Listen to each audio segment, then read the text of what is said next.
Cher Fantama Keita, journaliste au quotidien national Le Soleil à Dakar. Bonjour coach. Bonjour. Burkina-Sénégal, ça doit vous rappeler des souvenirs. Les retrouvailles seront pour demain. Comment vous en trouvez justement cette confrontation? Merci. Bonjour à tous. Nous l'avons bien préparé, même si c'est vrai que on n'a pas eu beaucoup de temps. On a misé plutôt plus sur la récupération que de travailler. Maintenant, comme je le dis, le Burkina, comme vous le dites, c'est une très belle équipe qu'on connaît. Il faisait partie de notre poule lors des éliminatoires de la Coupe du Monde en 2018. Si je me rappelle bien, ce fut 2 matchs quand même âprement disputés. D'ailleurs, on a fait 0-0 je crois à domicile et puis 2-2 au Burkina. Donc, mais entre-temps, l'équipe a changé. Donc aujourd'hui, les Koné qui jouait dans l'axe, Kaboré qui était le capitaine, Alain Traoré, Bansé, tous ne sont pas là, mais il y a une nouvelle génération qui arrive, qui est très prometteuse, qui est en train de faire de très très bonnes choses. Si elles sont là, c'est que si cette génération est là, c'est parce que il y a du travail qui est fait. Malou est Camou, c'est quelqu'un qui fait aussi un bon boulot, donc je profite pour le féliciter. Depuis qu'il a cette équipe-là, l'équipe progresse. Donc nous allons vers un demi-finale de Cannes. Voilà, les 4 équipes qui restent, c'est parce qu'ils ont bataillé dur pour y être. Et nous nous attendons à un match difficile, mais nous sommes prêts. Bonjour Elachir Nodramé, journaliste RTS Sénégal. Ce sera une question pour Lopi. Alors Joseph, on a vu après le match contre la Guinée équatoriale, la vidéo du discours de Abdou Diallo dans les vestiaires. Alors vous qui êtes entre guillemets un rescapé compte tenu des nombreuses blessures que vous avez vues dans votre carrière, que représente ce discours-là? Est-ce qu'arriver en demi-finale, c'est déjà une réussite pour vous, ou vous pensez qu'il faut effectivement aller chercher le Graal? Bonjour. Le discours, vous l'avez entendu comme moi. C'est un discours qui demande à ce qu'on reste concentré. On venait de faire un beau match qu'on a gagné. C'était le but. Et là, on sait qu'il y a des matchs importants qui vont arriver, comme le coach l'a dit. On va jouer face à une très bonne équipe qui a mérité sa qualification. Donc, on sait que voilà, quand on a des objectifs, faut toujours rester concentré et continuer à avancer. On a gagné, il y a un match important qui arrive. Donc, voilà, le discours, c'est de rester mobilisé, de rester toujours concentré pour la suite. Hervé Penaud, du journal L'équipe. Aliou, c'est une question par rapport un peu à cet esprit qu'on voit de 2002. On a vu les joueurs danser près du poteau de corner. Alors je voulais savoir un peu qu'est-ce que ça impliquait. Est-ce que vous en avez parlé entre vous? Est-ce que c'est quelque chose qui s'est dégagé dernièrement? Et est-ce que toi, t'en parles comme ancien évidemment capitaine de l'équipe et puis tous les membres du staff qui sont aussi de cette génération? Merci. Merci Hervé. Surpris, parce qu'ils m'en ont pas parlé. Mais je crois que le football africain, c'est aussi ça, c'est la joie de vivre. C'est être heureux, rendre heureux aussi les téléspectateurs et nos supporters aussi, ça fait partie du spectacle. Cette danse-là, c'est la danse de feu Bouba Diop. On a une pensée pour lui, qui nous a quittés, et aujourd'hui ses jeunes frères reprennent cette danse-là pour lui rendre hommage, et je crois pour rendre aussi hommage à toute la génération 2002, qui sont une référence pour cette génération-là. Beaucoup de garçons nous ont suivis et parfois il y en a certains d'entre eux qui me disent qu'ils couraient derrière notre bus en 2002. Aujourd'hui, j'ai la chance de les entraîner. Il y a pas mal de membres de 2002 qui sont dans mon staff aussi. Donc oui, c'est émouvant, c'est très bien, c'est très bien. Ça veut dire qu'ils ont des références et ils veulent suivre cette référence-là. Un journaliste burkinabé. Coach, je prends en même temps le rebond de votre dernière phrase, génération 2002. C'est une référence, mais une référence pour le moment où il n'y a pas d'étoile. Hein. Pour vous, le Sénégal, on sait que vous avez une grosse pression derrière. L'opinion publique est très, très exigeante pour vous. Est-ce que cette année, vous pensez que c'est la bonne année pour vous et que si vous échouez contre le Burkina, demain, ce serait un gros échec pour vous et pour toute l'équipe? Je ne pense pas échec. Là où je suis aujourd'hui, je pense plutôt à faire tout pour passer ce cap des demi-finales. Oui, c'est vrai que on a rendu fier notre peuple, mais cette génération 2002 n'a pas gagné. Donc, mais je pense que les dirigeants qui étaient là, les joueurs qui étaient là, l'entraîneur qui était là, on ne peut pas effacer aussi tout le bonheur qu'ils ont pu donner à notre peuple. La question se posera toujours, est-ce que réussir dans le football, c'est toujours gagner? Ou faire un travail conséquent, un travail aujourd'hui qui laisse un héritage qui fait que cet héritage-là, nous, on l'a repris. Nous espérons bien sûr cette étoile-là. Voilà, donc nous travaillons pour ça depuis des années. Nous sommes proches. On n'a jamais été aussi proches, mais il y a l'obstacle burkinabé, comme vous le dites, qui est là, qu'il faut passer demain. Après, sur la pression, depuis un mois, on me pose toujours la même question. Je pense que les 24 entraîneurs qui sont là, jusqu'à Camou aussi, il a un challenge à jouer. Il a une pression peut-être différente du mien, peut-être même beaucoup plus importante du fait de l'instabilité du pays, qui peut motiver encore davantage ses joueurs. C'est le football qui est fait comme ça. Mais en tout cas, nous avons espoir que cette étoile-là viendra et on espérera que ce sera au Cameroun, Inch'Allah. Ouais, là-bas, Patrick. Oui, bonjour, Patrick Juillard pour Foot 365. Coach, on a vu que lors du dernier match, le retour d'Ismaïl Assar avait eu comme un effet booster sur l'équipe. Est-ce que vous pouvez nous en dire un peu plus sur son apport, à la fois tactiquement et même dans le vestiaire? Et c'est une question qui s'adresse aussi aux joueurs. Oui, comme vous le voyez, Ismaïla est venu, c'était important. Ça a été beaucoup de discussions entre le club de Watford et nous.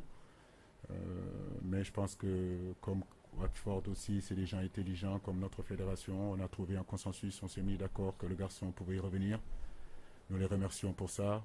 Ismaïla, on sait qu'il est important dans le dispositif de l'équipe du Sénégal. Venir avec nous, nous appuyer, faire la rentrée qu'il a fait, c'est très très très intéressant. Donc c'est un garçon qu'on va continuer à gérer. Il avait envie d'être là, il est heureux d'être là, il est prêt. Je sais que si j'ai besoin de lui, je pourrais l'utiliser. La question a été également posée aux joueurs. Je vais insister sur ce que le coach a dit. Il a dit qu'il avait envie d'être là. Je pense que c'est un point essentiel surtout. Il avait envie d'être là, d'être avec nous, de représenter sa nation. Et vous l'avez vu quand il est rentré, c'est le plus qu'il a apporté. C'est un joueur important pour nous, on est content de l'avoir.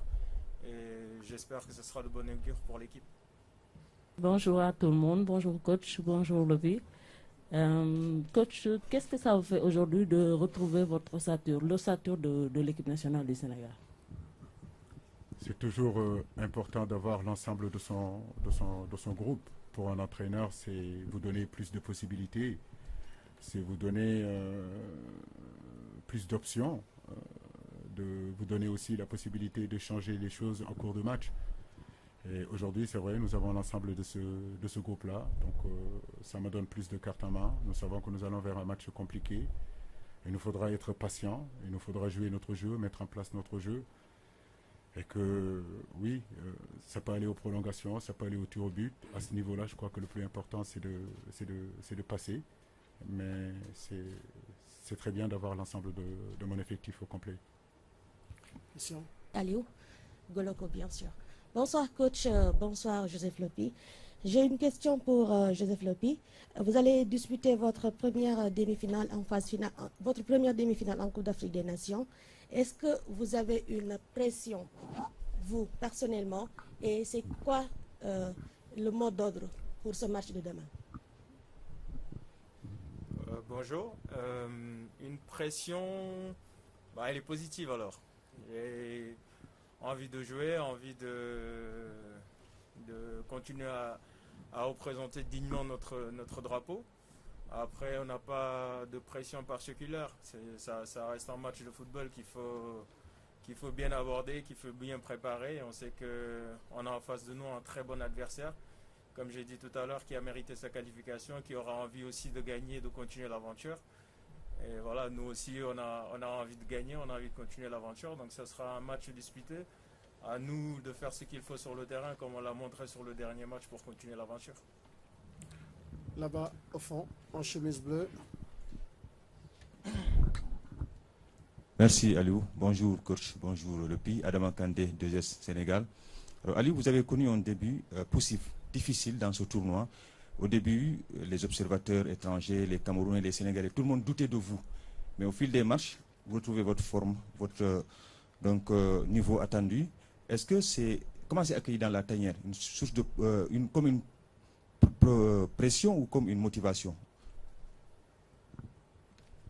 Oui, tout dépend de l'analyse qu'on peut faire d'un début poussif, d'un début difficile, sur quel plan, athlétique, physique, dans le jeu. Une chose est sûre, c'est que on n'a jamais douté de ce que nous sommes capables de faire. Voilà, nous savons qui nous sommes. Comme je le disais il y a 2 semaines ou 3 semaines, nous venions ici avec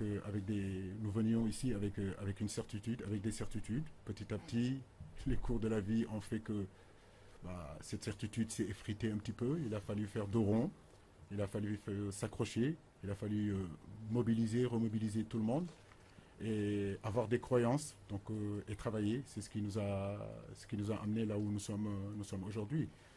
Maintenant, le chemin est encore long. Voilà, donc c'est pas fini. On était dans notre objectif, quand je le disais aux garçons, c'était de jouer 7 matchs. Aujourd'hui, on a la possibilité de jouer 7 matchs et on a envie de jouer la grande finale, pas la petite finale. Mais Adama, ce groupe est motivé et conscient aujourd'hui qu'ils sont capables d'écrire l'histoire. Là, derrière, avec le maillot de Bamboutos. Merci Aliou. Bonsoir, c'est une question pour le coach. Le Sénégal est la seule équipe encore dans le dernier carré par rapport à la précédente Coupe d'Afrique. Vous étiez à la Coupe du Monde, c'est pas passé loin, la qualification pour les 8e en Russie. Vous êtes à votre 5e demi-finale. Qu'est-ce que tous ces chiffres disent du football sénégalais, s'il vous plaît? Merci beaucoup, c'est une très très bonne question. Je pense que c'est les journalistes sénégalais qui pourraient vous répondre. Mais en tout cas, c'est très bien de souligner tout le travail que cette génération est en train de faire, tout l'ensemble vraiment du staff technique, des médicaux, de l'ensemble des gens qui sont collés à cette équipe nationale. Je ne veux pas citer de nom parce que sinon je vais oublier. Mais nous travaillons avec nos hauts très hauts, avec nos bas très bas, mais tout en gardant notre ligne directrice, comme vous le dites. Depuis 2015 jusqu'à aujourd'hui, je crois que s'il y a une progression au niveau international d'une équipe sur 6 ans, je crois que le Sénégal en fait partie. Quand je suis arrivé, je crois qu'on était 14e sur le plan continental et je crois 64e sur le plan de la FIFA. Donc aujourd'hui, le Sénégal est premier sur le continent africain et fait partie aujourd'hui du top 20 comment dirais-je encore, du ranking FIFA. Donc ça, c'est pas un hasard. Ça veut dire que c'est un travail de longue haleine. Nous continuons à travailler, mais comme vous le dites, ce travail-là ne pourra être couronné seulement si cette génération-là gagne un trophée. Et nous courons derrière ce trophée-là depuis 1960. Nous ne l'avons pas, avec de très très belles générations qui sont passées, qui n'ont pas réussi à l'avoir. Mais nous avons foi et nous nous battrons en tout cas pour faire partir de cette génération qui le fera. Le discours du début, il reste toujours le même, c'est-à-dire qu'ils ont vécu une CAN, ils savent ce qu'ils ont fait de bien et de moins bien, et aujourd'hui ils en tirent des conclusions et des enseignements. Le discours est surtout celui de rester solidaire. Ils savent que ce qui va nous amener loin, c'est que l'équipe soit vraiment soudée, qu'on soit là les uns pour les autres, c'est-à-dire ceux qui jouent moins, ceux qui sont même en tribune, c'est que voilà, si on tire dans le même sens et qu'on travaille dur à l'entraînement, parce que plus on donne, plus on aide celui qui joue à être meilleur. Et forcément, c'est l'équipe qui en sort gagnante. Donc voilà, le discours, c'est surtout celui de la solidarité entre nous. Au fond, là-bas, derrière, Ed.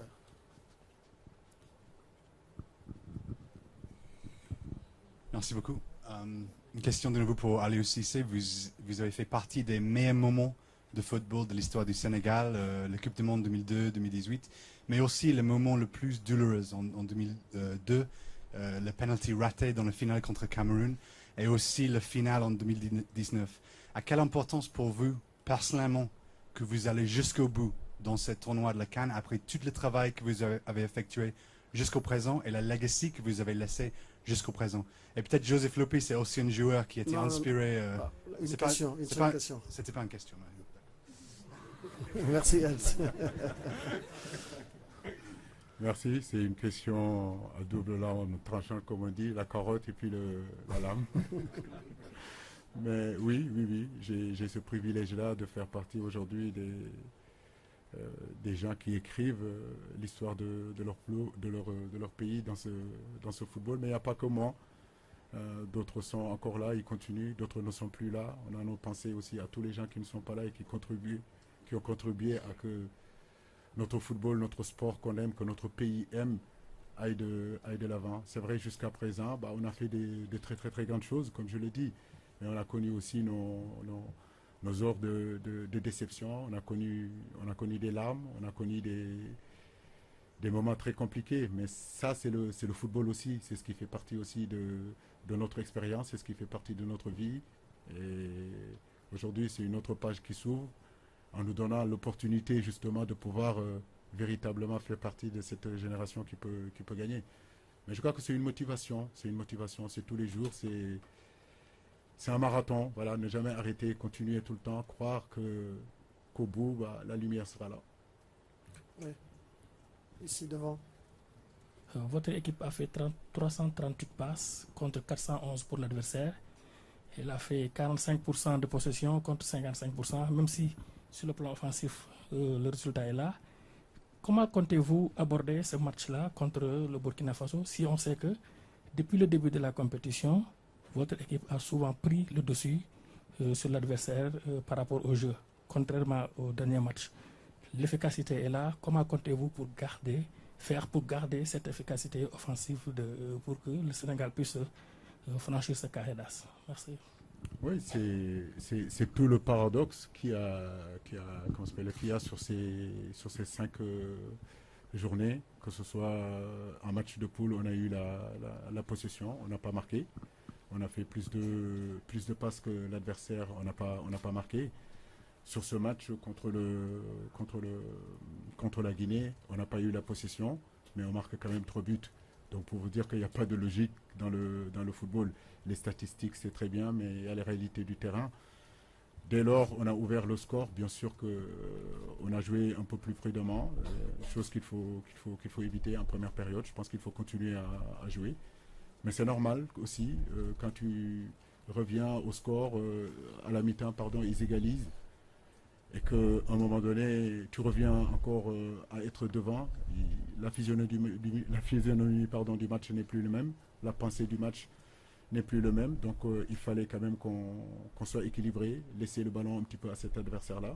C'était une volonté de notre part. Mais ça nous a réussi parce que je pense qu'en laissant le ballon en deuxième période, on aurait pu jouer quelques transitions, quelques contre-attaques qu'on a mal négociées. Mais comme je vous l'ai dit, avoir la possession et ne pas gagner, c'est pas ce qui nous intéresse. Donc ne pas avoir la possession et gagner, je crois que c'est surtout ça qui est important. 2 questions. Bonsoir coach et bonne chance pour demain. Fatou Diouf de l'Info Quotidien. Vous ne pensez pas que ce match a des arrêts de revanche vu que le match à rejouer contre l'Afrique du Sud avait inversé la tendance contre le Burkina? Merci. En tout cas, du côté du Sénégal, il n'y a pas de revanche. Nous savons que c'est 2 contextes qui sont différents. La dernière fois, la double confrontation contre le Burkina, c'était pour les éliminatoires de la Coupe du Monde. Aujourd'hui, c'est un autre contexte, c'est la CAN, c'est une demi-finale, c'est sur un terrain neutre. Donc le contexte ne sera pas le même. En tout cas, nous, de notre côté, les Sénégalais, en tout cas, on n'a pas de revanche à prendre sur nos frères burkinabés. C'est le football qui nous réunit demain et c'est dans ce cadre-là qu'on veut rester. La toute dernière question là-bas au fond, M. Batiano.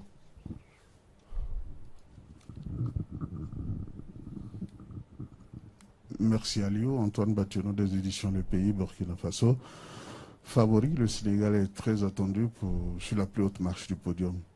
Mais vous avez vanté là les qualités de l'équipe du Burkina, des étalons, qui, en tant que coach, en tant que technicien, face à ce qu'on peut qualifier de cet embrouillis qu'on a autour de cette équipe du Burkina.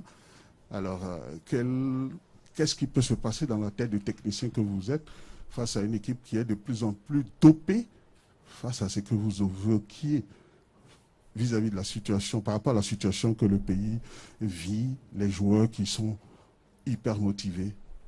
Alors, à quoi peut-on s'attendre? Et est-ce que cela ne déjoue pas certains de vos plans? Non, en termes de motivation, c'est vrai que je suis malheureux sur ce qui se passe au Burkina Faso. Mais en termes de motivation, je pense que le Burkina Faso ne peut pas être plus motivé que le Sénégal. Nous sommes aussi motivés qu'eux, nous sommes aussi déterminés qu'eux. Donc comme je vous l'ai dit, ça se jouera demain. Encore une fois de suite, tout ce qu'on pourra dire en conférence de presse, c'est que de la communication,